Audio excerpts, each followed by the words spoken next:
90% পতন হয়ে গিয়েছে, আর 10% বাকি হবে। নূরের কথা রাখছি, 10% ধাক্কা দিছে, 10% ধাক্কা দিছে, নূরের কথা রাখছি, 10% ধাক্কা দিছে। আমরা নিন্দা জানাচ্ছি। আমরা দেখছি গণ অধিকার পরিষদের কেন্দ্রীয় সভাপতি, ওনাকে এখন নিরাপত্তা দিতে হচ্ছে সেনাবাহিনীকে। এখনই যদি দেশের এই অবস্থা হয়, এখনো তো নির্বাচন শুরু হয় নাই ভাই, তারিখ এখনো ফিক্সড হয় নাই, এখনই যদি এই অবস্থা হয় তাহলে নির্বাচনের সময় কি অবস্থা হবে?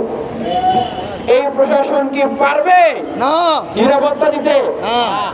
না, যে 300 আসনে ইলেকশন হবে, 300 আসনে জরুরি অবস্থা ঘোষণা করে দিবে ঠিক নাকি? ঠিক আমরা যেই মুহূর্তে গণ অধিকার পরিষদের ছাত্র যুব শ্রমিক গণ অধিকারের নেতা কর্মীদের উপরে চাঁদাবাজি সন্ত্রাসীদের হামলার প্রতিবাদ জানাচ্ছি, সেই মুহূর্তে লন্ডনে আমাদের মাননীয় প্রধান উপদেষ্টা ডক্টর মোহাম্মদ ইউনূস সাহেব এবং বাংলাদেশ জাতীয় ভারপ্রাপ্ত চেয়ারম্যান মহোদয় তারেক রহমানের মিটিং চলছে না? আমরা এই ঢাকার পল্টন থেকে বলতে চাই, আমরা আন্দোলনের অগ্নিগর্ভ থেকে বলতে চাই, আমরা রাজপথ থেকে বলতে চাই, আমরা রক্ত জবার পরশ থেকে বলতে চাই, আজকে বাংলাদেশে যেই পরিস্থিতি তৈরি হয়েছে, আপনি সম্মানিত মানুষ, বাংলাদেশের বৃহত্তর রাজনৈতিক দলের শীর্ষ নেতা, আপনি যে নির্বাচনের আলাপ দিচ্ছেন, এই নির্বাচনের প্রেক্ষাপট তৈরি করেছে এই ছাত্র অধিকার পরিষদ এবং গণ অধিকার পরিষদ।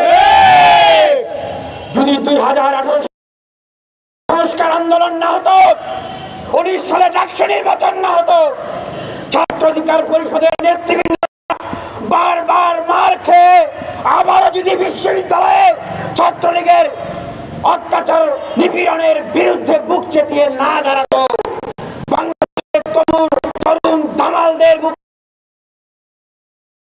তৈরি করত, বাংলাদেশের মানুষের ভিতরে বিপ্লবের স্পৃহা না তৈরি করত, তাহলে আজকের এই গণ অভ্যুত্থান কি হতো?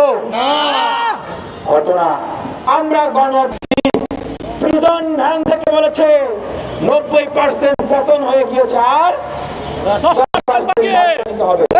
নূরের কথা রাখছি, 10% ধাক্কা দিছে, 10% ধাক্কা দিছে, নূরের কথা রাখছি, 10% ধাক্কা দিছে, নূর ভয় নাই, রাজপথ ছাড়ি নাই, রাজপথ ছাড়ি না।